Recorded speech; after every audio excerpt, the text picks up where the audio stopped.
భారతీయ తెలుగు ప్రజలందరికీ నమస్కారం. John Gault lane సక్సెస్ఫుల్గా పూర్తయిన తర్వాత ఆ రోజు ఎల్లిస్ వైట్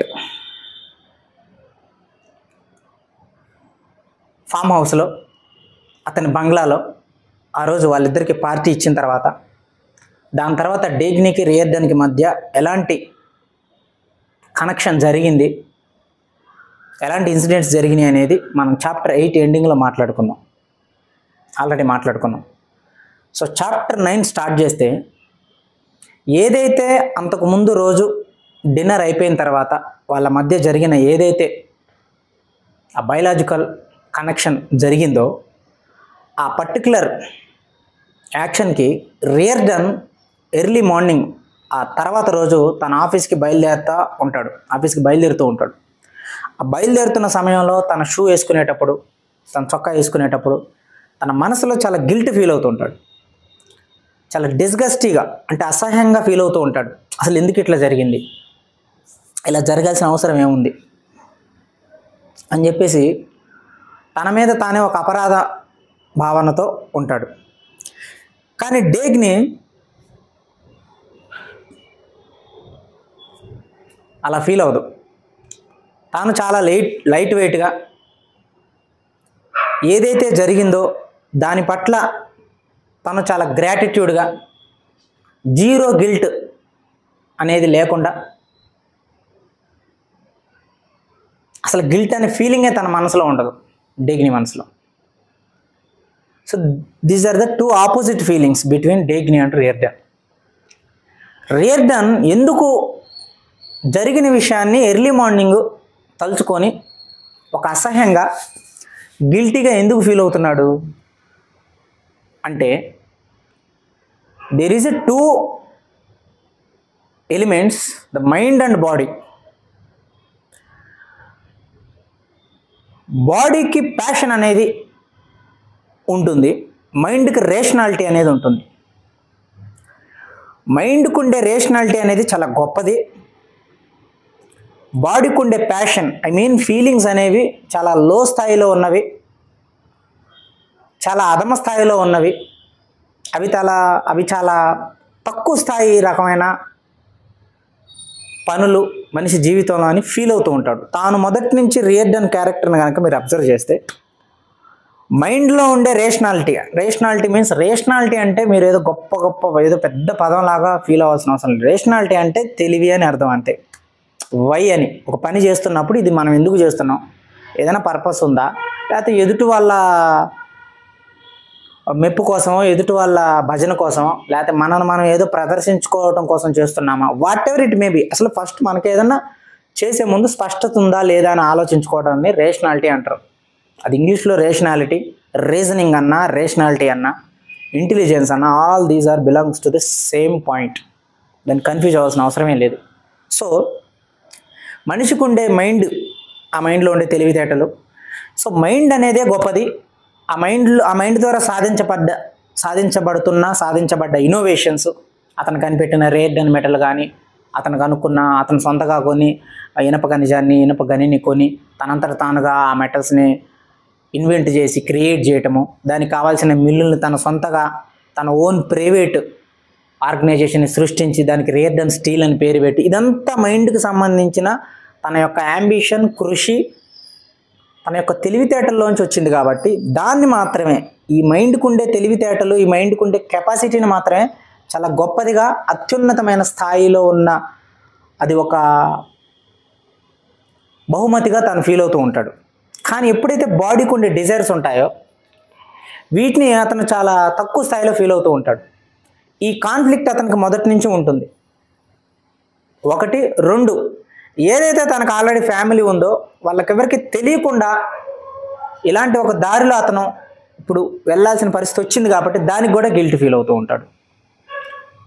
కానీ coming to the Dagny, same point, Dagny వేరే పర్స్పెక్టివ్లో ఆలోచిస్తుంది. ఒక మనిషికి మైండ్లో ఉండే టార్గెట్స్, ఒకటి సాధించాలి అనే ఒక తపన, ఎలా అయితే ఒక మైండ్కి కొన్ని డిజైర్స్ ఉంటాయో బాడీకి కూడా కొన్ని డిజైర్స్ ఉంటాయి. So there is no, we should not differentiate, we should not differentiate mind and body, and we should not separate the mind and body.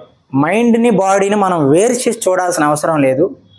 ఆ రెండు ఒకటే. మైండ్ గొప్పదిగా, బాడీ చాలా తక్కువ స్థాయిలో ఉన్నదిగా డిఫరెంట్ చేయటం అనేది అది మనిషిలో గిల్ట్ ఫీలింగ్స్ క్రియేట్ కావటానికి మొట్టమొదటి కారణం అని డేగ్నీకి మొదటి నుంచి ఒక క్లారిటీ ఉంటుంది. అండ్ సెకండ్ పాయింట్, రియర్డన్ పట్ల తాను ఎందుకు అట్రాక్ట్ అయింది, ఎందుకు ఇష్టపడింది అనే విషయాన్ని డేగ్నీ చాలా స్పష్టంగా తనకు తాను తెలుసుకుంటుంది. ఏదో తన అందం చూసో, లేకపోతే తన దగ్గర ఉన్న డబ్బులు చూసో, తన దగ్గర ఉన్న ఆస్తి చూసో డేగ్నీ రియర్డన్ని ఇష్టపడలేదు. అట్రాక్ట్ అవ్వలేదు. ఇష్టము, అట్రాక్ట్, ప్రేమ ఇవన్నీ నేను ఒకే డైమెన్షన్లో వాడుతున్న పదాలు. సో ఇంచుమించుగా అటు వాడినా ఇటు వాడినా ఇష్టం అనేదాన్ని తీసుకోండి మీరు. సో ఎందుకు తాను ఇష్టపడటానికి కారణం రియర్డన్ని, డేగ్నీ అంటే రేషనాలిటీ మైండ్, అంటే ఆలోచించగల మనసు, దానిలో ఉండే అవగాహన బట్టి శరీరం తన ఇష్టాలను కోరుకుంటుంది అని డేగ్నీ యొక్క ఉద్దేశం ఇక్కడ. I'm repeating again. నేనేదో ఇతని మీద ఒక లస్ట్ ఉండటం ద్వారానో, లేకపోతే ఇతని మీద ఏదో ఇతను డబ్బున్నవాడిగా కాబట్టి నేను అట్రాక్ట్ అవ్వటం ద్వారానో కాదు. ఇతను సాధించిన విజయానికి, ఇతను అచీవ్ చేసిన విషయాలకి, ఇతనిలో ఉండే రేషనాలిటీ శక్తికి, ఏదైతే ఈరోజు సక్సెస్ అయ్యాడో అతని యొక్క కెపాసిటీ, అతని యొక్క ఎబిలిటీస్ చూసి, అతని యొక్క నిజాయితీ చూసి నేను ఇష్టపడ్డాను. అందుకోసమే ఇతనితో నేను కలిశాను. బయలాజికల్గా కూడా కలిసే పరిస్థితి వచ్చి నేను ఇతనికి అట్రాక్ట్ అయింది కారణం ఇది అని చెప్తుంది. ఎందుకు శరీరం రియర్డన్ని కోరుకుంది? డేగ్నీ ఎందుకు ఒక డిజైర్, ఒక ఫిజికల్ డిజైర్నే రియర్డన్ నుంచి కోరుకుంది అని అంటే, అది ఏదో గాలిగా పిచ్చి పిచ్చిగా మనిషిలో ఏదో వచ్చింది కాదు. అది ఆ ఆలోచన కానీ, అలా చేయాలి అనే ఒక ఉద్దేశం కానీ, అదేదో ఊరికే నామకే వస్తే వచ్చింది కాదు. అది తన మనసులో, డేగ్నీ యొక్క మనసులో ఉన్న రేషనాలిటీ, అండర్స్టాండింగు, ఒక అవేర్నెస్, ఆ అవగాహనలో నుంచి తాను రియర్డన్ దగ్గరికి వెళ్ళాలి, రియర్డన్ని తను కోరుకోవాలి అనే కోరిక తనకు వచ్చింది. It means the desire of body generating from the minds awareness, the rationality of mind, awareness of mind లోంచి తన బాడీలో ఉండే కోరిక అనేది వచ్చింది. అది నాకు స్పష్టత ఉంది అని డేగ్నీ చెప్తుంది ఇక్కడ. This is what Ayn Rand's dialogue అక్కడ ప్యూర్లీ రాస్తారు. అలాగే రియర్డన్ కూడా నేను అచీవ్ చేసిన థింగ్స్ వల్ల, నా ఎబిలిటీస్ వల్లనే నాకు అట్రాక్ట్ అయ్యాడు, కానీ అది ఇంకా అతను తెలుసుకున్నట్లేడు. అది కేవలం తన యొక్క రియర్డన్ యొక్క శారీరక వ్యామోహం వల్లనే నా దగ్గరకు వచ్చాడు, నన్ను కలిశాడు అనే ఉద్దేశంలో ఉంటున్నాడు. కానీ రియర్డన్ యాక్చువల్గా జాన్ గాల్ట్లైన్ని సక్సెస్ఫుల్గా నేను ప్రాసెస్ చేసిన ఆ సామర్థ్యానికి, మనిషి సాధించిన విజయానికి తాను నాకు అట్రాక్ట్ అయ్యాడు. ఈ విషయం తనకి ఇప్పటికి ఇంకా తెలిసినట్లేదు, తర్వాత తెలుసుకుంటాడు అని చెప్పి డేగ్నీ అంటుంది. So this is the 2 points very clear. Dagny బాడీని, మైండ్ని సపరేట్ చేసి చూడలేదు. ఏదైతే మైండ్లో ఉండే అవగాహన, మైండ్లో ఉండే అండర్స్టాండింగ్ అనేది ఉంటుందో ఆ రేషనాలిటీలో నుంచే, ఆ రేషనాలిటీని బాడీ కూడా ఫాలో అవుతుంది. అందుకే బాడీలో ఇష్టం అనేది నాకు కలిగింది. నా బాడీ డిజైర్ అనేది నా మైండ్లో ఉండే రేషనాలిటీని ఫాలో అయింది. ఆ రేషనాలిటీ అంటే ఏంది? ఆ రేషనాలిటీ అంటే it is a reasoning. What is the reason? తాను సాధించాడు, తాను గెలిచాడు, ప్రపంచంలో ఎవరు సాధించలేవు అని ఎంతమంది వ్యతిరేకంగా, నిరాశగా, నిరుత్సాహపరిచినా తాను అనుకుంటున్న విషయాన్ని హేతుబద్ధంగా ఆ మెటీరియల్ని కనిపెట్టి సక్సెస్ అయ్యాడు. ఈరోజు 100 మైళ్ళ స్పీడ్తో ఆ రియర్డన్ మెటల్ మీద ఆ ట్రైన్ కదిలింది. ఇదంతా అతను ముందుగానే నమ్మాడు. దేని ద్వారా? రీజన్ ద్వారా. ఆ రీజన్ ద్వారా నమ్మాడు కాబట్టి తను కూడా అలాంటి రీజనింగ్ పవర్తోనే తను సాధించిన విజయం ద్వారా, ఆ మనసులో ఉండే అవగాహన ద్వారా, నేను జాన్ గాల్ట్లైన్ పూర్తి చేద్దాం అనుకుంటున్నాను, కానీ నువ్వు చేయలేమంటున్నారు జనాలు, నీకు చేత కాదంటున్నారు, నువ్వు ఆడ వ్యక్తివి, నీకు ఇలాంటివి అవసరమా అంటున్నారు, కానీ నేను చేస్తాను అని అన్నాను, కానీ ఎవరూ నన్ను నమ్మలేదు, కానీ నువ్వు నమ్మావు, నువ్వు చేయగలుగుతావు అని నాకు ఒక హోప్నిచ్చావు, నేను సాధ్యం చెయ్యాలి అనుకున్న దానికి నీ రియర్డన్ మెటల్ కూడా నాకు అవసరమే అని తను ఈ రీజనింగ్ ద్వారా తన మీద ఇష్టపడింది అనమాట. So this is the point. But Rearden బాడీని మైండ్ని సపరేట్ చేసి చూస్తున్నాడు. మైండ్లో ఉండే అవగాహన ద్వారా, మైండ్లో ఉండే అండర్స్టాండింగ్ ద్వారానే నేను డేగ్నీ వైపు అట్రాక్ట్ అయ్యాను అనే విషయం తను తెలుసుకోలేకపోతున్నాడు. ఇది కేవలం నా బాడీలో ఉండే ఒక లస్ట్ ద్వారానే నేను తన మీదకి ఇంట్రెస్ట్ కలిగింది నాకు, సో ఇంతకు మించి ఏమీ లేదు అని చెప్తాడు అనమాట. నెక్స్ట్ డే ఈ చాప్టర్ 9 స్టార్టింగ్లో ఆ విషయం చెప్తాడు. నీ మీద నాకు ఒక రకమైన వ్యామోహం మాత్రమే ఉంది, ఇంతకు మించి ఏమీ లేదు, సో ఇది మాత్రమే నేను చెప్పాలనుకుంటున్నాను అని అంటాడు. అంటే తన మైండ్ని బాడీని సపరేట్ చేస్తున్నాడు. తన బాడీలో కలిగిన డిజైర్ అనేది మైండ్లో డేగ్నీ మీద ఉండే అవగాహన, డేగ్నీకి తనకి మధ్య ఉన్న అండర్స్టాండింగ్ ద్వారానే తనకి ఇష్టం కలిగిందనే విషయాన్ని రియర్డన్ గమనించలేకపోతున్నాడు. ఈ విషయాన్ని డేగ్నీ గమనించింది, కానీ తాను తెలుసుకుంటాడని చెప్పేసి డేగ్నీ మౌనంగా ఉంటుంది, కానీ ఏమి ఎక్స్ప్లెయిన్ చేయదు. తర్వాత నువ్వు ఎలా అనుకున్నా, నువ్వు ఎలా వచ్చినా, ఎలా కోరుకున్నా నాకు okay, there is no problem with me అని చెప్తుంది. So this is the 2 things. ఇది ఫస్ట్ కాన్సెప్ట్ చాప్టర్ 9లో. Coming to the next level. Cut చేస్తే జేమ్స్ టాగట్, డేగ్నీ టాగట్ వాళ్ళ అన్నయ్య, వాడు ఆ రోజు రోడ్డు మీద, వాడు కాదు, జేమ్స్ టాగట్ నడుచుకుంటూ పోతూ ఉంటాడు.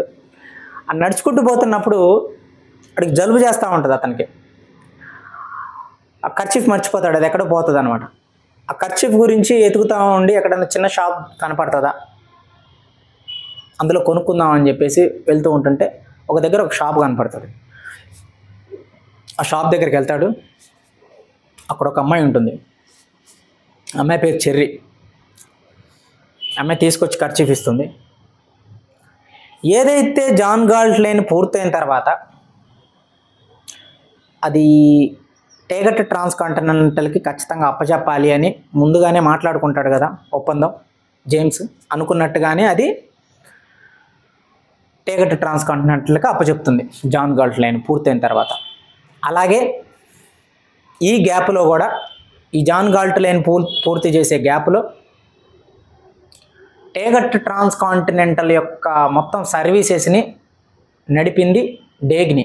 కానీ ప్రపంచానికి ఇది నడుపుతుంది నేనే, నువ్వు నడుపుతున్నట్టుగా బయట జనాలకు తెలియకూడదు. ఆపరేషన్స్ కానీ ఏదైనా సరే ఊరికే డమ్మీ వైస్ ప్రెసిడెంట్గా నువ్వు ఎడ్డీ విల్లర్స్ని పెట్టు, కాకపోతే మొత్తం నువ్వే నడుపు, కానీ నీ పేరు బయటకు రావద్దు అని అంటాడు.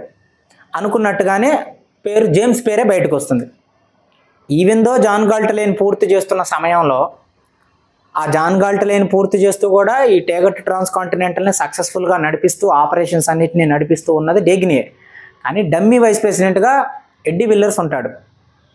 సో ఈ విషయం బయటికి చెప్పొద్దని జేమ్స్ చెప్తాడు. అనుకున్నట్టుగానే ప్రజల్లో ప్రచారం ఏమవుతుంది, ఈ మొత్తం వ్యవస్థని ఆ టేగట్ ట్రాన్స్కాంటినెంట్ జేమ్స్ ద్వారానే నడిపిస్తున్నాడు, జేమ్సే నడిపిస్తున్నాడు. ఈ జాన్ గాల్ట్లైన్ పూర్తి చేసింది డేగ్నీయే, కానీ అది టేగట్ ట్రాన్స్కాంటినెంటల్ తరపునే ఆ కాంట్రాక్ట్ నడుస్తుంది. ఓన్లీ పత్రాల పరంగా ఇంటర్నల్గా తను ప్రైవేట్ కంపెనీ పెట్టింది డేగ్నీ. తను ఇంటర్నల్గా అది టేగట్ సంస్థ యొక్క ఆధ్వర్యంలోనే నడుస్తుంది, ఆ కంపెనీ తరపునే పనిచేస్తుంది అన్నట్టుగా ప్రచారం చేస్తాడు జేమ్స్. సో దీన్ని బట్టి జేమ్స్కి కూడా పేరు వస్తుంది బయట. ఆ పర్టికులర్ సిచ్యువేషన్లోనే జేమ్స్ ఆ హోటల్లో కూర్చున్నప్పుడు, అది ఆ కర్చీఫ్ కొనుక్కోడానికి వెళ్ళినప్పుడు అక్కడ కర్చీఫ్ దొరుకుతుంది, దాంతోపాటు కాఫీ ఇట్లాంటి చిన్న షాప్ కూడా అది. సో అక్కడ కూర్చుంటాడు. ఈ చెర్రీ అనే అక్కడ అమ్మాయి, ఏమంటారు ఆమెని, లైక్ వెయిటరా, సేల్స్ గర్ల్ సంథింగ్, ఏం కావాలి సార్ అన్నట్టు ఇట్లా కర్చీఫ్ కావాలంటే తెచ్చిస్తుంది. ఇచ్చిన తర్వాత ఒక కాఫీ కావాలంటే తెచ్చిస్తుంది. ఇచ్చినప్పుడు ఆ అమ్మాయి సడన్గా ఇతను చూస్తుంది జేమ్స్ని. సో ఇతను బిజినెస్ మ్యాన్ కాబట్టి పేపర్లలో అతని ఫేస్ కనపడిద్ది కాబట్టి ఆ అమ్మాయి అర్థం చేసుకుందామె. మీరు జేమ్స్ టేగట్ గారు కదా అని అడుగుతుంది. అవును అని అంటాడు. అప్పుడు అంటుంది, మీరు సాధించింది చాలా గొప్ప విజయం సార్. జాన్ గాల్ట్లైన్ని కొత్తగా ఈరోజు ఏదైతే ట్రైన్ మీరు నడిపారో అంత స్పీడ్తో, దాని గురించి మొత్తం న్యూయార్క్ నగరం అంతా మాట్లాడుకుంటుంది. పొద్దున్నే మీ పేపర్లో మీ ఫేస్ చూశాను నేను. మీరు సాధించిన విజయాలు చాలా గొప్పవి. టేగట్ ట్రాన్స్ కాంటినెంటల్ అనేది ఇప్పుడు మొత్తం అమెరికా దేశం మొత్తం మీద ఈ పేరే వినపడుతుంది, టేగట్ ట్రాన్స్ కాంటినెంటల్. సో మీరు ఇంకా గొప్ప గొప్ప సాధిస్తారని చెప్పి మీరు పేపర్లలో ఏదైతే చెప్పారో అదంతా నేను చదివాను. ఇలాంటి గొప్ప వాళ్ళని చూస్తున్నందుకు నాకు చాలా ఆనందంగా ఉంది అని చెప్తుంది. యాక్చువల్గా జాన్ గాల్ట్లైన్ పూర్తి చేసింది డేగ్ని. ఈ టైంలో టేగట్ ట్రాన్స్ కాంటినెంటల్ కూడా సక్సెస్ఫుల్గా నడపడానికి కావాల్సిన సహకారం చేసింది డేగ్ని. కానీ క్రెడిట్ మొత్తం ఇతను తీసుకుంటాడు జేమ్స్. ఎందుకంటే బోర్డు మెంబర్స్లో ఇతను మెంబర్ కాబట్టి ఇదంతా నా వల్లనే జరిగింది, నేనే చేశాను. ఈ రీడ్ అండ్ మెటల్ని కూడా నేనే అప్రూవ్ చేశాను డేగ్నికి. ఆ జాన్ గాల్ట్లైన్ని తొందరగా కంప్లీట్ చేయమని, ప్రైవేట్ కంపెనీ పెట్టి చేయమని ఇవన్నీ సలహాలు నేనే ఇచ్చాను. బయట ప్రపంచానికి మాత్రం టేగట్ ట్రాన్స్ కాంటినెంటల్ ద్వారానే ఇది నడుస్తుంది అన్నట్టుగా నేనే చెప్పానని ఆ బోర్డు మెంబర్స్లో ఏదో తన క్రెడిట్ కాంది కూడా తన క్రెడిట్ అన్నట్టు చెప్పుకుంటూ ఉంటాడు. సో ఫైనల్గా ఈ పేరంతా టేగట్ ట్రాన్స్ కాంటినెంటల్కి వస్తుంది కాబట్టి ఆ టేగట్ ట్రాన్స్ కాంటినెంటల్ యొక్క సంస్థ గొప్పతనాన్ని పేపర్లో రాస్తూ జేమ్స్ గురించి కూడా రాయించుకుంటాడు గొప్పగా. అతనే ఈ మొత్తం ఆధ్వర్యాన్ని, ఈ మొత్తం అడ్మినిస్ట్రేషన్ తనే నడిపిస్తున్నట్టుగా. అది ఈ అమ్మాయి చదివి జేమ్స్ని అభినందిస్తూ ఉంటుంది. అయితే ఇక్కడ పర్టికులర్ పాయింట్ ఏం జరిగిద్దంటే, ఈ జేమ్స్ ఆ అమ్మాయికి అట్రాక్ట్ అవుతాడు. ఎందుకు అట్రాక్ట్ అవుతాడు అంటే, ఇక్కడ ఫస్ట్ మనం ఏదైతే డేగ్నికి రేయర్డన్కి మధ్య మాట్లాడుకున్నామో కనెక్షన్, వాళ్ళ మధ్య ఎట్లాంటి ఒక ఎమోషన్, ఎట్లాంటి డిఫరెన్షియేట్స్ని మనం మాట్లాడుకున్నాము, సేమ్ ఇప్పుడు దీనికి ఆపోజిట్ సైడ్లో ఇక్కడ మాట్లాడదాం. ఆ అమ్మాయి చాలా ఆతృతగా, చాలా తపనగా, ఏదో ఒక ఆరాధ్య భావంతో చూస్తూ ఉంటుంది. చూస్తూ ఈ డేగ్నీని రేయర్డన్ని కూడా పొగుడుతూ ఉంటుంది. ఎందుకంటే ఆ పేపర్లో జేమ్స్తో పాటుగా వాళ్ళ పేరు కూడా పడుతుంది కాబట్టి. ఎందుకంటే ఎంత జేమ్స్ బయట ప్రపంచానికి తెలియకుండా టేగట్ ట్రాన్స్ కాంటినెంటల్ ద్వారానే తనే నడిపిస్తున్నట్టుగా బయట చెప్పుకున్నా సరే, డేగ్ని అనేది ఇంటర్నల్ పవర్గా ఉండి తాను నడిపిస్తుంది అనేది అందరికీ తెలిసిన విషయమే. అలాగే రేయర్డన్ మెటల్, రేయర్డన్ గురించి కూడా అందరికీ తెలిసిన విషయమే. సో ఆ విషయాన్ని కంప్లీట్గా దాచేయడానికి జేమ్స్కి శక్తి లేదు. టేగట్ ట్రాన్స్ కాంటినెంటల్ నేను నడుపుతున్నానని కొంతవరకు హైలైట్ చేసుకోగలిగాడు, కానీ జాన్ గాల్ట్లైన్ పూర్తి చేసింది డేగ్ని కాదు నేనే అని మాత్రం చెప్పుకోలేకపోయాడు. అట్లా చెప్పుకోవడానికి కుదరదు. ఎందుకంటే ప్లాట్ఫామ్ మీద పని చేస్తుంది ఎవరు అనేది ప్రపంచానికి తెలుస్తుంది. కానీ నేను అడ్మినిస్ట్రేషన్ చేశాను, టేగట్ ట్రాన్స్ కాంటినెంటల్ యొక్క బెటర్ నిర్ణయాలన్నింటినీ నేనే మార్చాను. ఇట్లాంటి కొన్ని విషయాలను మటుకు హైలైట్ చేసుకోగలిగాడు. కానీ 78% డేగ్నికి రావాల్సిన పేరుని కానీ జేమ్స్కి రావాల్సిన పేరుని కానీ ఆపలేకపోయాడు. సో ఆ రకంగా వీళ్ళందరి గురించి పేపర్లో పడ్డప్పుడు వాళ్ళ గురించి కూడా చదివాను అని చెప్పి ఆ చెర్రీ అనే అమ్మాయి మాట్లాడుతూ ఉంటుంది. అప్పుడు తాను ఆపోజిట్గా మాట్లాడటం మొదలు పెడతాడు జేమ్స్. వాళ్ళ గొప్పతనం ఏమి లేదు, నీకు అర్థం కావట్లేదు, నేను చెప్తా విను. ఇప్పుడు ప్రపంచంలో ఈ రేయర్డన్ అనేవాడే గొప్పవాడా అంటే, వీడికి ముందు ఎవడో మెటల్స్ కనిపెట్టలేదా? ఎంతోమంది వీడికంటే ముందున్న వాళ్ళు ఎన్నో ఫార్ములాస్, ఎన్నో ప్రయోగాలు, ఎక్స్పెరిమెంట్లు చేసి కొన్ని సిద్ధాంతాలని ప్రతిపాదించి వాళ్ళు ఆ ఇన్వెన్షన్ చేసి ఆ ఫార్ములాస్ని అలా పెట్టబట్టి దాన్ని ఉపయోగించుకొని కదా వీడు మెటల్ కనిపెట్టింది, వీడేమన్నా గొప్పవాడా అని చెప్పేసి తనని డిస్కరేజ్ చేసి తాను సాధించింది అంత పెద్ద విజయం ఏమీ కాదు అన్నట్టుగా డిస్కరేజ్ చేసి మాట్లాడుతూ ఉంటాడు. ఆ మాట్లాడుతున్నప్పుడు ఈ చెర్రీ అనే ఆమె ఫస్ట్ ఏదైతే ఎక్స్ప్రెషన్ చెప్పిందో, వాళ్ళు గొప్పవాళ్ళు, రేయర్డన్ గొప్పవాడు, డేగ్ని గొప్పగా సాధించాడు అని చెప్పినప్పుడు ఈ అమ్మాయికి వాడు కొంచెం లిటిల్ బిట్ బ్రెయిన్ వాష్ టైప్లో మాట్లాడతాడు అనమాట. వాళ్ళ గొప్పతనం ఏమి లేదు అంటే, మనుషులందరి సహకారం లేకుండా వాడు సాధిస్తాడా? మనిషికి సహాయపడాలి కదా. పేదవాడికి సహాయపడకుండా వీడు ఇన్వెన్షన్ చేసుకుంటూ పోతే వీడేమన్నా గొప్పవాడు అనిపించుకుంటాడా? ఇనుముని ఏమన్నా వీడు కనిపెట్టాడా? ఎలక్ట్రిసిటీని వీడేమన్నా కనిపెట్టాడా? ఆ కనిపెట్టిన వాటిని వాడుకొని వీడేదో ఇంకోటి కొత్తది కనిపెట్టినంత మాత్రాన్ని వీడే గొప్పవాడు అవుతాడా అని మాట్లాడతాడు. కొంచెం సేపటి తర్వాత ఈ చెర్రీ అనే అమ్మాయి ఆ మాటలకి ఏదైతే ఫస్ట్ చెర్రీ ఎక్స్ప్రెషన్ చెప్పిందో కొంచెం చేంజ్ చేసుకుంటుంది. ఎందుకనంటే చెర్రీ అనే అమ్మాయికి 19 సంవత్సరాలు. ఆ అమ్మాయికి సగం సగం జ్ఞానం ఉంటుంది విషయాల మీద కానీ సొసైటీ మీద కానీ. సో వీడు చాలా తెలివైన వాడు కాబట్టి జేమ్స్ అనేవాడు ఈ హాఫ్ మైండ్గా ఉన్న అమ్మాయిని ఈజీగా కన్వీనియన్స్ చేయగలిగాడు ఆ మాటలతో. ఆ అమ్మాయి కొంచెం సేపటికి జేమ్స్ అనేవాడు మంచివాడేమో, వీడు మాట్లాడుతుంది మంచేనేమో, నిజంగానే కదా, అంటే నిజంగానే జనాలకి సహాయం చేయలేమో, పేదవాళ్ళకి సహాయం చేయడమే గొప్ప విషయమేమో, ఏదో కొత్త విషయాన్ని కనిపెట్టడం అనేది చాలా తక్కువ స్థాయి విషయమేమో అని చెప్పి ఆ అమ్మాయి కన్వీనియన్స్ అవుతుంది వాడికి. ఎందుకంటే ఆ అమ్మాయి ఉన్న సిచ్యువేషన్ అట్లాంటిది. ఎందుకంటే ఒక హోటల్లో వెయిటర్గా పనిచేస్తున్న అమ్మాయికి ఒక్కసారిగా టేగట్ ట్రాన్స్కాంటినెంటల్ ప్రెసిడెంట్ అయిన జేమ్స్ వచ్చి మాట్లాడుతున్నప్పుడు ఈ జేమ్స్ అనేవాడికి రియర్డను డేగ్ని ఇట్లాంటి వాళ్ళని కన్వీనియన్స్ చేసి మీరు చేస్తుంది తప్పు అని చెప్పే అంత రేషనల్ మైండ్ కానీ అంత వాల్యూస్ వీడికి అంత పవర్ ఉండదు జేమ్స్కి. కానీ అమ్మాయి half minded, that very lower middle class and very చాలా స్టార్టింగ్ స్టేజ్లో ఉంది తన జీవితంలో. అందువల్ల ఈజీ అయిపోయింది జేమ్స్ అనే వ్యక్తికి ఆ అమ్మాయిని ఇమీడియట్గా కన్వీనియన్స్ చేయడం. సో ఆ అమ్మాయి అతను చెప్పిన విషయాలకు అంగీకరించి, అవును సార్ మీరు చెప్పిందే కరెక్టు, మీరు ఎంత మంచి వాళ్ళు, మీరు ఎంత బాధపడుతున్నారంటే జనాలకి మంచి చేయాలని మీ బాధ నేను అర్థం చేసుకోగలుగుతున్నాను అని చెప్పేసి ఆ జేమ్స్ మాటలకి అమ్మాయి కన్వీనియన్స్ అవుతుంది. అంటే వీడు జేమ్స్ అనే వ్యక్తి ఏమి అక్కడ చెప్పాడంటే సహాయం చేయటం, జనాలను ఆదుకోవటం, జనాలకి డబ్బులు ఇవ్వటము, మొత్తం మన ఒక్కళ్ళమే క్రియేషన్ పేరుతో ఇన్నోవేషన్ పేరుతో మన ఒక్కళ్ళమే మార్కెట్ని ఆక్యుపై చేయకుండా రెగ్యులర్గా నార్మల్గా సాదాసీదాగా ఉన్న వాళ్ళకు కూడా సమాన అవకాశాలు కల్పించడం ఇది గొప్ప విషయం. కానీ కొత్తదాన్ని ఏదో కనిపించడం గొప్ప విషయం ఎట్లా అవుతుంది? ఆ గొప్ప విషయం వీడు కనిపెట్టాడా? ఆల్రెడీ దేవుడు అందులో ఆ గొప్ప విషయాన్ని పొందుపరిచాడు. దేవుడు పెట్టిందాన్ని వీడు కనిపెట్టాడు కానీ వీడేమన్నా దేవుడా అన్న కైండ్లో మాట్లాడతాడు. This is what nihilism. Nihilism అంటే శూన్యవాదం. అంటే కంటికి కనపడుతున్న దాన్ని అంగీకరించి ఆరాధించి అభిమానించి అనుసరించి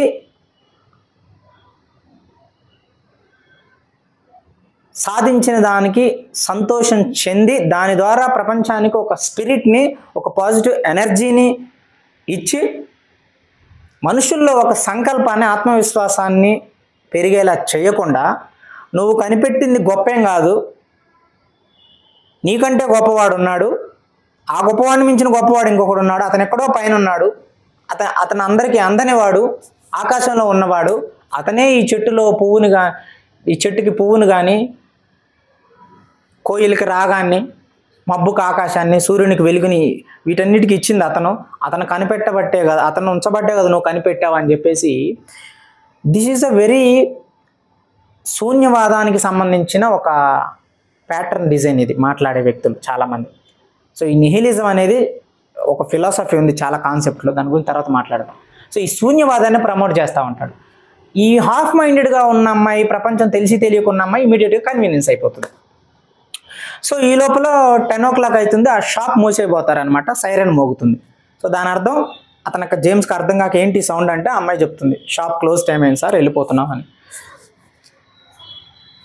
సో షాప్ క్లోజ్ అయిన తర్వాత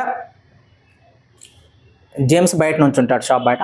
ఆ అమ్మాయి షాప్ క్లోజ్ అయిన తర్వాత బయటికి నడుచుకుంటూ రాగానే జేమ్స్ అంటాడు, ఈరోజు నువ్వు నాతో కలిసి డిన్నర్ చేస్తావా అంటాడు. సో ఆ అమ్మాయి తలొప్పుతుంది ఇట్లా ఓకే అన్నట్టుగా జస్ట్. సో ఇద్దరు జేమ్స్ తన ఇంటికి తీసుకెళ్తాడు ఈ అమ్మాయిని. సో తీసుకెళ్ళిన తర్వాత ఆ అమ్మాయికి ఇదే రకంగా మళ్ళీ ఆ నిహిలిజం కైండ్ ఆఫ్ మాటలే చెప్తూ సాధించిన వాళ్ళ గొప్పతనాన్ని అది గొప్పది కాదని కించపరుస్తూ నేనే గొప్పవాడిని అన్నట్టుగా తన క్రెడిట్ కాని విషయాన్ని తన క్రెడిట్ అన్నట్టుగా తీసుకొని ఆ అమ్మాయిని అట్లా ప్రమోట్ చేస్తూ ఉంటాడు.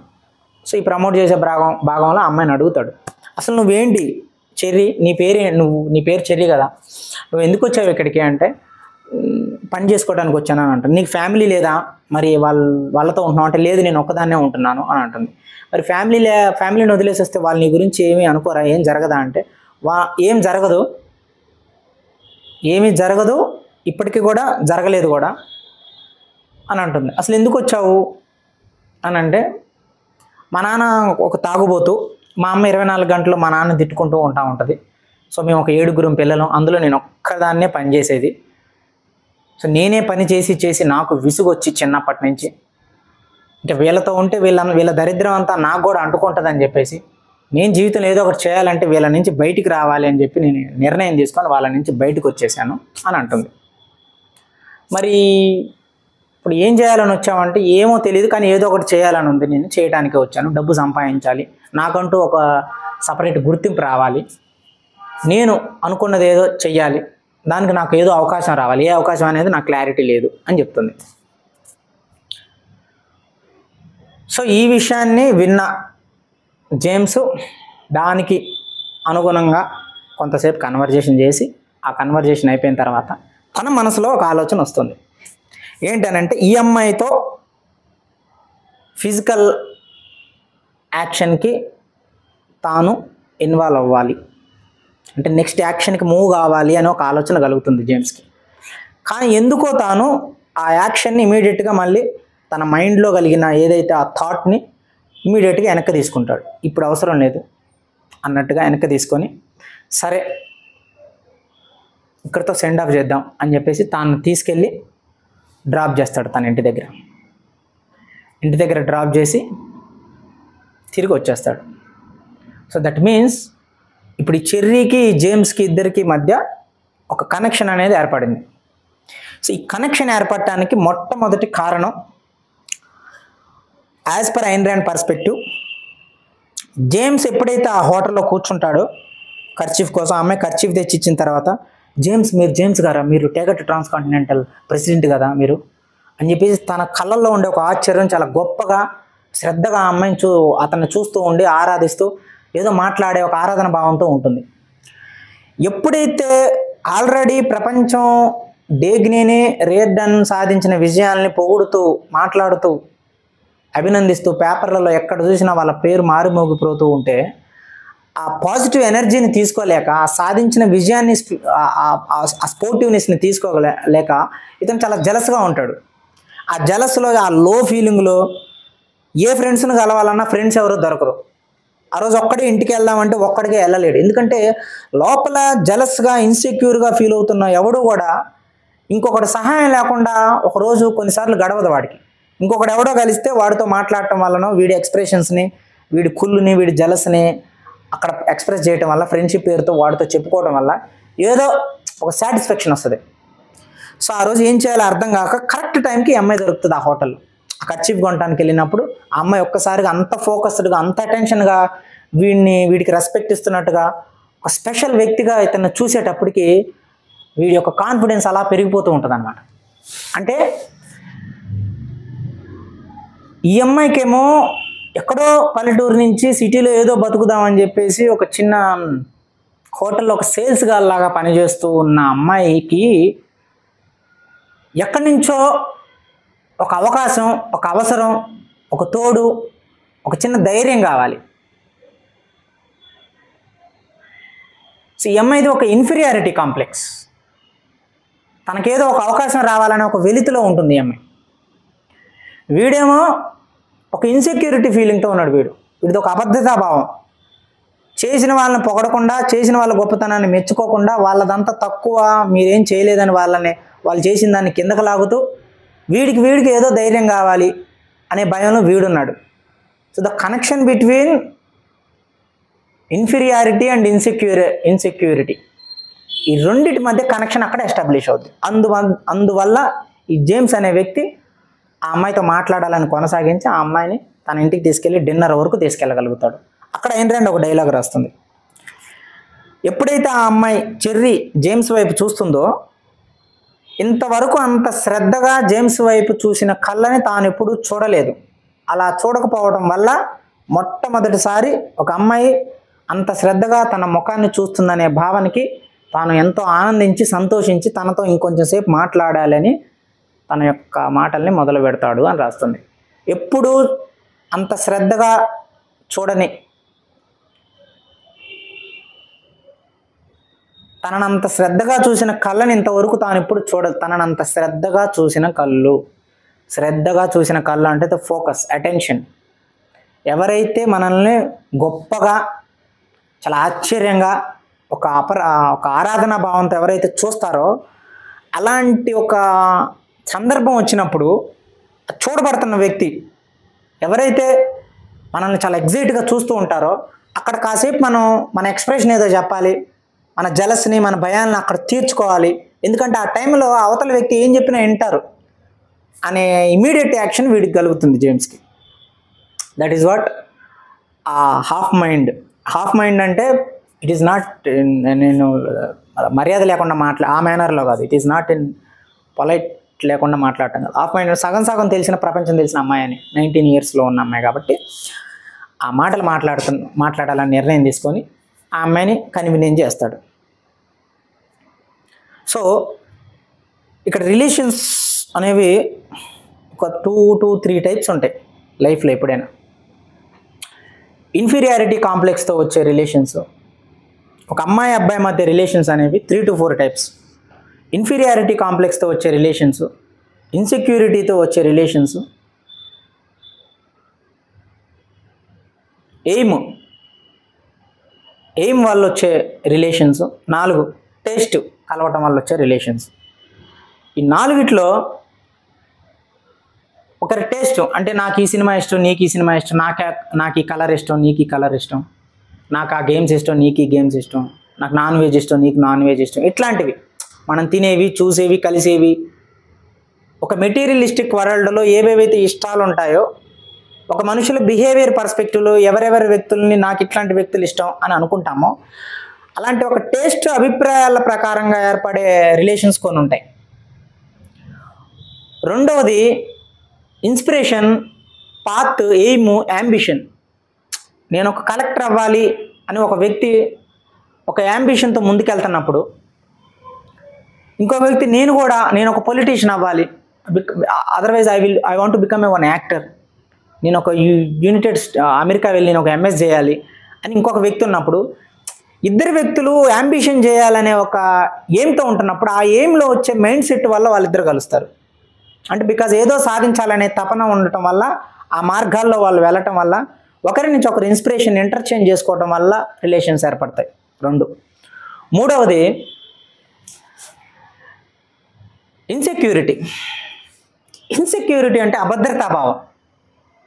అభద్రతాభావం ఎందుకు వస్తుంది? I mean inferiority complex and insecurity both are same.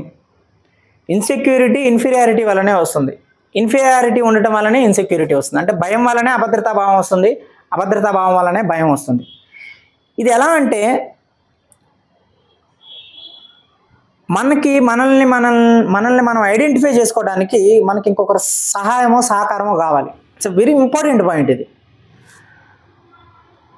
Sunday వచ్చింది, ఆ రోజు సెలవు, మనంతటా మనం పుస్తకం చదువుకొని ఉండటమో, ఒక సినిమాకి వెళ్ళడం, లేకపోతే మనతో మనం ఈరోజు అసలు ఏం చేయాలి, వర్క్ ఏంటి అని ఒక బ్లూ ప్రింట్ రాసుకోవటమో, ఇదంతా ఒక మనిషి ఏదైతే ఇందాక నేను సెకండ్ కేటగిరీలో ఏమో యాంబిషన్ అని చెప్పాను చూసావా, ఆ సెకండ్ కేటగిరీ వాళ్ళకి ఇట్లాంటి ఖాళీ వచ్చినప్పుడు వాళ్ళ ఏం వైపు ఎట్లా వెళ్ళాలి అనే దాని గురించి ఆలోచిస్తూ ఉంటారు. ఏమో యాంబిషన్ లేని వాళ్ళు ఏం చేస్తారంటే, ఇది చెయ్యాలి అనే స్పష్టత లేని వాళ్ళు వాళ్ళ అభిప్రాయాలను, వాళ్ళ ఆలోచనలను వాళ్ళు ఎక్స్ప్రెస్ చేయాలంటే ఎదుటి ఒక వ్యక్తి కావాలి. ఆ వ్యక్తి ఎట్లా దొరుకుతాడు, ఎక్కడ దొరుకుతాడు? ఆ ఎక్స్ప్రెషన్స్ చెప్పుకోకపోతే వాళ్ళుగా ఒక ఇన్సెక్యూర్లోకి, ఒక ఇన్ఫీరియారిటీలోకి వెళ్ళిపోతారు. అంటే ప్రపంచం ఏదో మనల్ని గుర్తుపెట్టుకోవట్లేదు, ప్రపంచం మనల్ని గుర్తించట్లేదు. ఎలా గుర్తించబడటం అని అంటే ఒక వ్యక్తి ద్వారానే గుర్తించబడాలి. ఈ యొక్క వెలితి, ఈ ఎంప్టీనెస్, ఈ ఇన్సెక్యూరిటీ, ఇన్ఫీరియారిటీలోంచి 70-80% ఆఫ్ పీపుల్ ఎదుటి వ్యక్తితో రిలేషన్స్ అనేవి జరుగుతాయి. ఒక అమ్మాయి అబ్బాయి మధ్య రిలేషన్షిప్ జరగడానికి 80% రీజన్ ఈ ఇన్ఫీరియారిటీ, ఇన్సెక్యూరిటీ. ఏదైతే డేగ్ని రియర్డన్ సాధించిన విజయాల్ని తట్టుకోలేక ఒక జలస్తో, ఒక ఇన్సెక్యూర్తో, ఒక అభద్రతాభావంతో ఉన్న వ్యక్తికి ఏదైతే సిటీలో ఏదో సాధించాలి, తన కుటుంబంలో ఉండే బాధల్ని తట్టుకోలేక సిటీకి వచ్చి ఒక అవకాశం దొరికితే డబ్బు సంపాదించాలి అనే ఒక వెలితిలో, ఒక భయంతో ఎలానా పైకి రావాలి అనే ఒక అవకాశం కోసం ఎదురు చూస్తున్న ఒక ఇన్కంప్లీట్ అమ్మాయి మైండ్కి కనెక్షన్ అనేది కలుగుతుంది ఆ పర్టికులర్ టైంలో. సో ఇలా జరుగుతూ ఉండటం వల్ల ఈ 4 కైండ్ ఆఫ్ రిలేషన్స్లో అభిప్రాయాలు టేస్ట్ల ద్వారా ఏర్పడే కొన్ని రోజుల తర్వాత బ్రేక్ అవుతాయి. ఎందుకంటే అభిప్రాయాలు ఒకసారి 2 సార్లు 3 సార్లు బాగుంటాయి, కరెక్ట్గా తిప్పి కొడితే 4 నెలల్లో నీ అభిప్రాయాలు వాళ్ళ అభిప్రాయాలు ఇంటర్చేంజ్ అవుతాయి. ఇంకా దాని తర్వాత 24 గంటల్లో నాకు చిరంజీవి ఇష్టం, నాకు మహేష్ బాబు ఇష్టం, నాకు రెడ్ కలర్ ఇష్టం, నాకు బ్లూ కలర్ ఇష్టం, నాకు ఈ బైక్ ఇష్టం, నాకు అది ఇష్టం అని విని ఇసుకొస్తుంది. ఇంకా నెక్స్ట్ ఏం డేటా లేదు ఇంకా అభిప్రాయాలు షేర్ చేసుకోవడానికి. టేస్ట్ ఇంకా తినే అన్నం, వెళ్ళే బస్సు, నిద్రపోయే బెడ్లు ఇవన్నీ ఇక కామన్. ఇక అవి కూడా ఒక 2-3 నెలల్లో అయిపోతాయి అవి కూడా. సో దాని తర్వాత ఇంకా డేటా ఉండదు ఇంటర్చేంజ్ చేసుకోవడానికి. ఆ ఇంటర్చేంజ్ చేసుకోవడానికి డేటా ఉండనప్పుడు వాళ్ళ మధ్య బోర్ వస్తుంది. ఆ బోర్ కలిగినప్పుడు ఒకరి మీద ఒకరికి ఏం చేయాలో అర్థంగా కోపాలు వస్తాయి. ఆ కోపాల్లోంచి ఫ్రస్ట్రేషన్లోంచి బ్రేకప్లు అవుతాయి.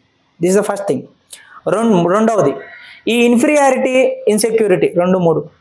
ఈ ఇన్ఫీరియారిటీ ఇన్సెక్యూరిటీలోంచి వచ్చిన రిలేషన్స్ అని అంటే it is nothing but inferiority ఇన్సెక్యూరిటీని కాంబినేషన్గా మనం ఐడెంటిటీ క్రైసిస్ అనుకోవచ్చు. ఎప్పుడైతే ఐడెంటిటీ క్రైసిస్ ద్వారా ఏర్పడిన బంధాలు అనేవి ఒకసారి ఐడెంటిటీ ఫామ్ అయిన తర్వాత, ఇప్పుడు 2 వ్యక్తుల్లో ఒక అమ్మాయి ఐడెంటిటీ క్రైసిస్ కోరుకుంటుంది. ఐడెంటిటీ క్రైసిస్లో ఉంది, తనని ఎవరో గుర్తించాలని, గుర్తింపబడాలని.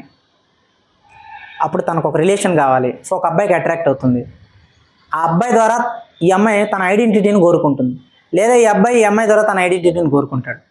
ఎప్పుడైతే ఒకరి ద్వారా ఒకరు ఐడెంటిటీ కోరుకున్న తర్వాత ఈ ఇద్దరిలో ఎవరైనా ఒక వ్యక్తి డబ్బు పరంగా కానీ సామాజిక హోదా పరంగా కానీ కొంచెం ఒక బెటర్ స్థాయికి వెళ్ళినప్పుడు, ఏదైతే ఐడెంటిటీ లేని టైంలో ఈ అబ్బాయి ద్వారా ఈ అమ్మాయి ఐడెంటిటీ కోరుకుందో, ఇప్పుడు ఈ అమ్మాయి సమాజంలో అంతకన్నా గొప్ప ఐడెంటిటీ ఒక జాబ్ ద్వారా కానీ, డబ్బు ద్వారా కానీ, తన పదవి ద్వారా కానీ ఏదైనా వచ్చినప్పుడు, తన ప్రొఫెషన్ ద్వారా కానీ, ఇంకా తనకి ఇంకా అంతకన్నా గొప్ప ఐడెంటిటీ వచ్చినప్పుడు, సో వీడు ఇంకా ఆనడు, వీడు కనపడ్డు.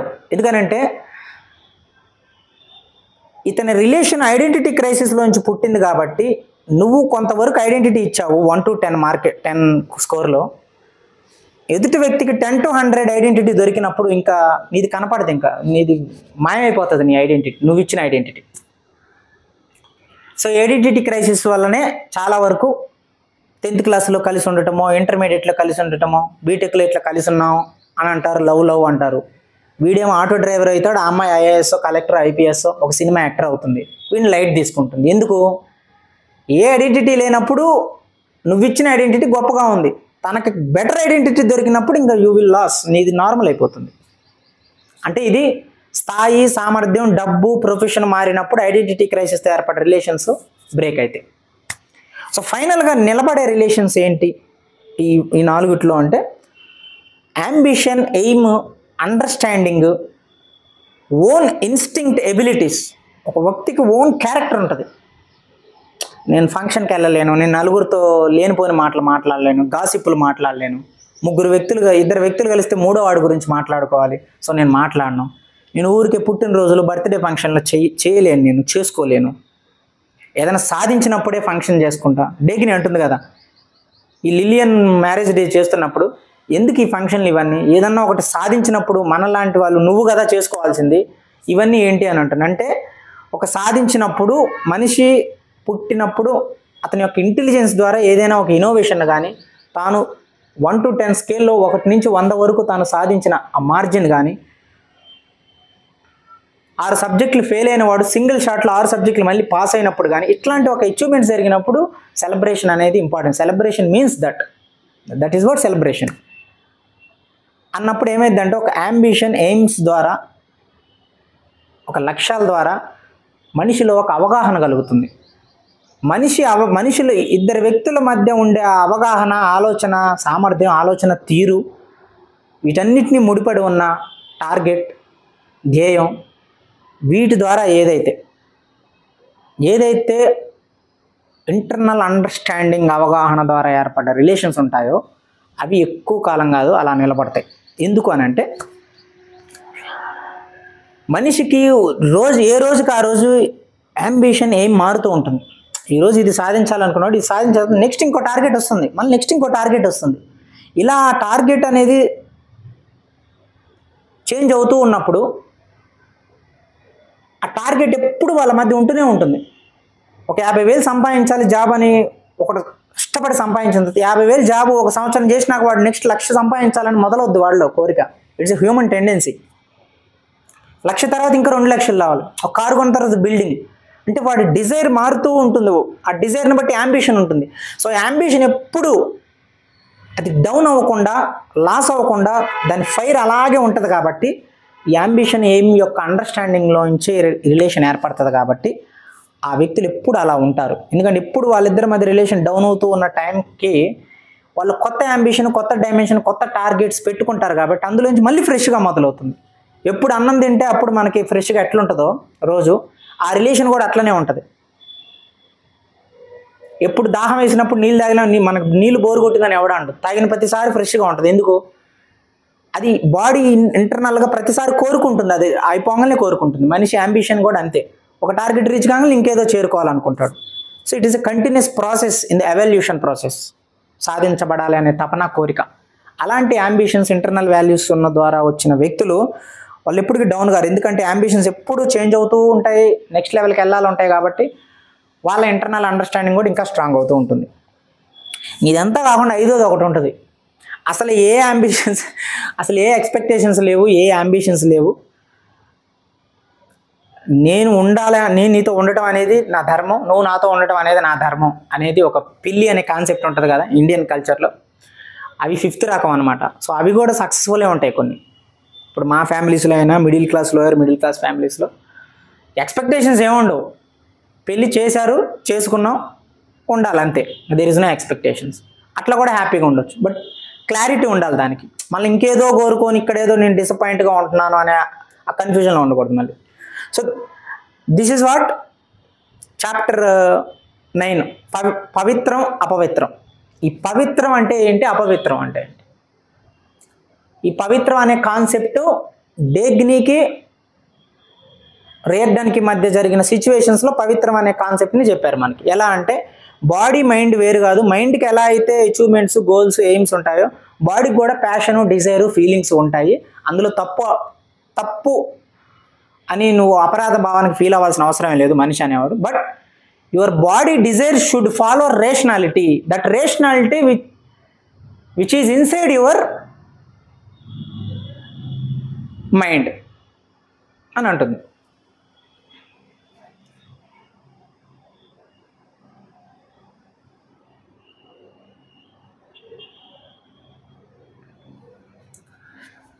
అంటుందన్నమాట. సో అట్లా బాడీలో ఉండే ప్యాషన్, డిజైర్స్ అనేవి మైండ్లో ఉన్న రేషనాలిటీని ఫాలో అవ్వాలి. మైండ్లో ఉన్న రేషనాలిటీ అంటే ఇంటర్నల్ అండర్స్టాండింగ్. ఏదో గాలిగా తిరుక్కుంటా నువ్వంటే నాకు ఇష్టం, నేనంటే నీకు ఇష్టం, ఇది కాదు. అతనిలో ఉన్న సామర్థ్యం, అతనిలో ఉన్న క్యారెక్టరు, అతనికి ఉన్న వాల్యూస్, అతని నిజాయితీ, వాటిని చూసి మైండ్లో ఒక ఇష్టం పుట్టినప్పుడు ఆ మైండ్లో ఉండే ఇష్టం ద్వారా బాడీలో డిజైర్ అనేది పుడుతుంది అనేది ఆయన రెండు యొక్క పాయింట్. దట్ ఈజ్ పవిత్రం. అపవిత్రం ఏంటంటే ఈ జేమ్స్ అనేవాడు ఇన్సెక్యూరిటీతో, ఇన్ఫీరియారిటీ కాంప్లెక్స్తో, ఎదుటి వాళ్ళ మీద ఉన్న జలస్తో తన ఎక్స్ప్రెషన్ని ఎక్కడ బయట పెట్టుకోవాలో, ఎవరితో చెప్పుకోవాలో తెలియక ఉన్న టైంలో బతకటానికి సిటీకి వచ్చిన ఒక ఆధారం లేని అమ్మాయిని అలుసుగా తీసుకొని ఆ అమ్మాయి బ్రెయిన్ మీద వీడి అభిప్రాయాలను మొత్తాన్ని చెప్పుకుంటూ ఒక పర్సనల్ సాటిస్ఫాక్షన్ పొందుతాడు. అంటే ఒక అమ్మాయిని మ్యానిపులేట్ చేయటం, డిస్హానెస్టీతో సాధించిన విజయాన్ని పొగడకుండా వాళ్ళు గొప్పవాళ్ళు కాదని వాళ్ళని కించపరిచే శూన్యవాదం ఉంటుందో ఇది అపవిత్రం అని చెప్తున్నారు ఆయన ర్యాండ్ గారు. సో చాప్టర్ 9 ఇది. చాప్టర్ 10లో కలుద్దాం. అప్పటి వరకు సెలవు. నేను రాకింగ్ రవి. జై హింద్, జై భారత్.